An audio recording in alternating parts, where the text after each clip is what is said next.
Bien-aimés dans le Seigneur, shalom, shalom sur vous.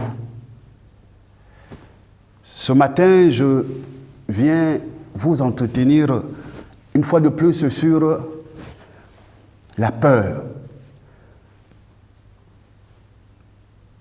Et le thème de ce matin est le coût physique de la peur. La semaine passée, je vous ai entretenu sur le coût spirituel de la peur. Et qu'est-ce que la peur faisait dans la vie des enfants de Dieu. Mais ce matin, c'est qu'est-ce que la peur? Le coût physique de la peur dans la vie du croyant et même dans la vie du non-croyant. La peur détruit. Elle détruit nos corps.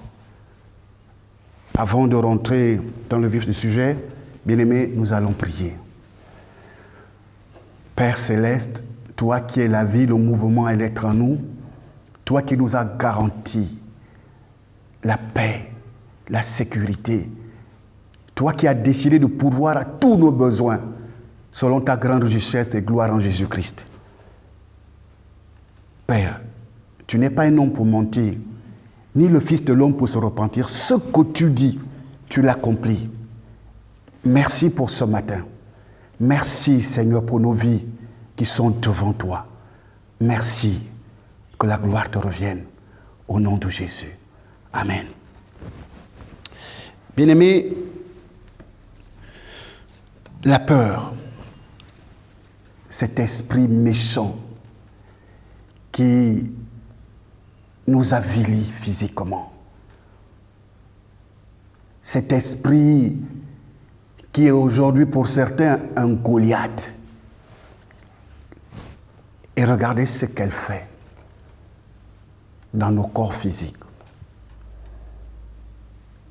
Elle nous ravage. Elle nous détruit. Elle nous éloigne même de la confiance en notre Dieu et tout-puissant Sauveur. Alors que Jésus nous a garanti par sa parole. Il nous a donné plusieurs remèdes afin d'endiguer, afin de détruire ce Goliath. Sans plus tarder, nous allons ouvrir nos Bibles dans le psaume 37.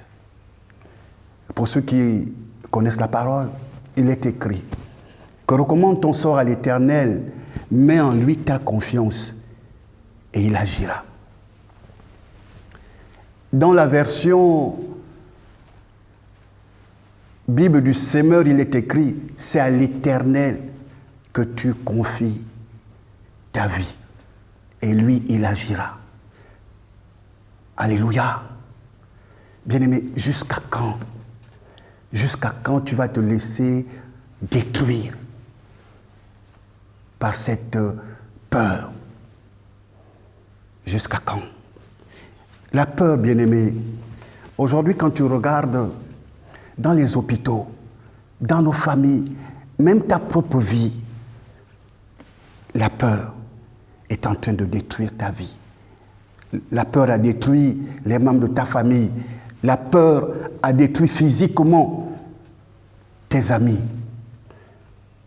Pourquoi? Simplement parce qu'on a oublié les recommandations du Seigneur. On s'est éloigné. On s'est vraiment éloigné de ce que le Seigneur nous a recommandé. Revenons dans la parole. La Bible dit que la foi vient de ce qu'on entend. Et ce qu'on entend vient de la parole de Dieu. Le Seigneur Jésus nous a garanti de tout. Même pour ton corps physique. Il a dit que ne sais-tu pas que ton corps est le temple du Saint-Esprit? Et si tu le détruis, je te détruirai.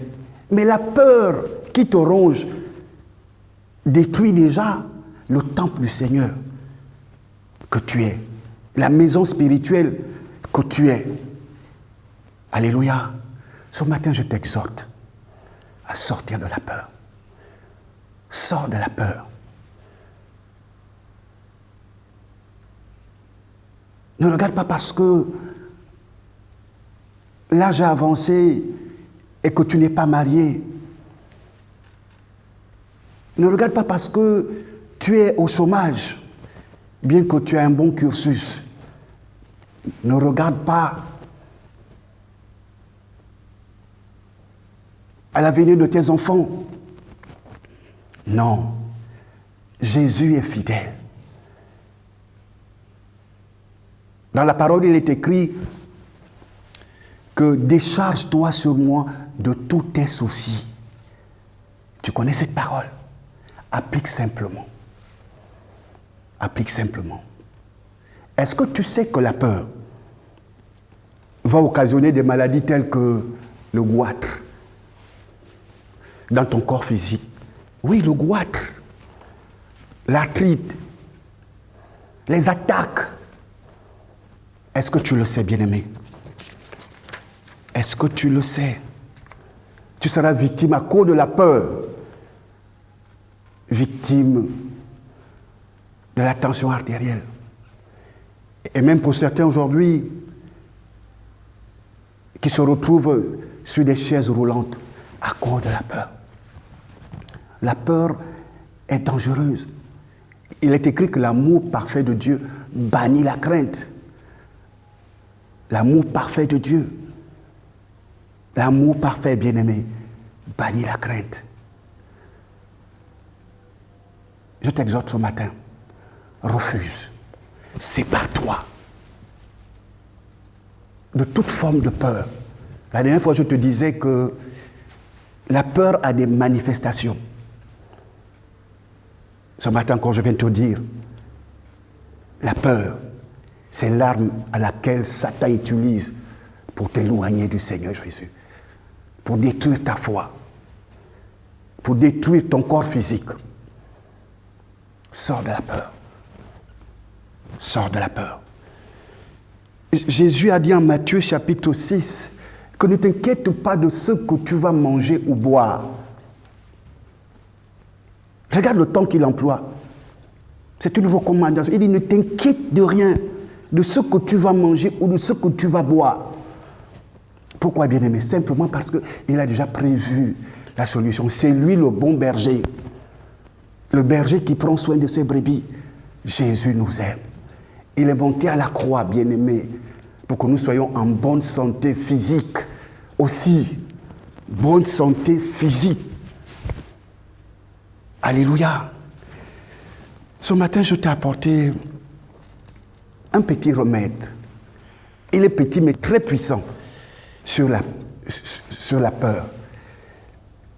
De la même manière, lorsque tu es malade, lorsque tu es attaqué physiquement, lorsque tu vas chez un médecin, il te prescrit une ordonnance. Et cette ordonnance, tu vas en pharmacie, tu achètes un produit pharmaceutique et tu commences à suivre le traitement.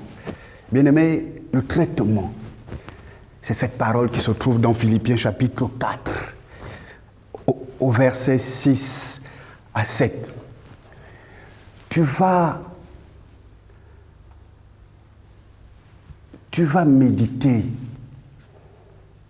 Tu vas faire le par cœur de ce verset.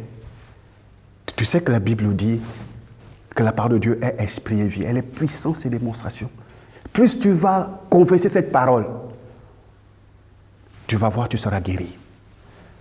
Tu seras guéri. Tu connais cette parole qui dit,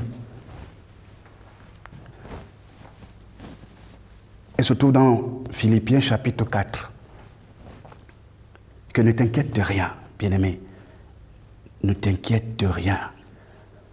Ne t'inquiète de rien, bien-aimé. Apporte ça. Apporte tes soucis auprès du Père. Et tu vas voir comment tu vas te sentir. Tu vas retrouver ta santé physique. Tu vas retrouver véritablement ta santé physique. Et je le crois. Parce que la parole, par elle, toutes choses ont été créées. Toutes choses. Regarde ce que la parole de Dieu dit dans Philippiens chapitre 4, verset 6. dans la version Bible du Semeur. Ne vous mettez en souci pour rien, mais en toutes choses, exposez à Dieu vos besoins. Par des prières, par des requêtes, en lui disant aussi votre reconnaissance. Regarde le résultat de si tu obéis à cette recommandation. Le résultat, c'est au verset 7. Alors, la paix de Dieu qui surpasse tout ce qu'on peut concevoir gardera ton cœur et ta pensée sous la protection de Jésus-Christ. Voici le remède. Apprends ce verset par cœur et proclame-le. Que Dieu vous bénisse. Amen. Personne comme toi, Jésus. Personne n'est comme toi, Jésus.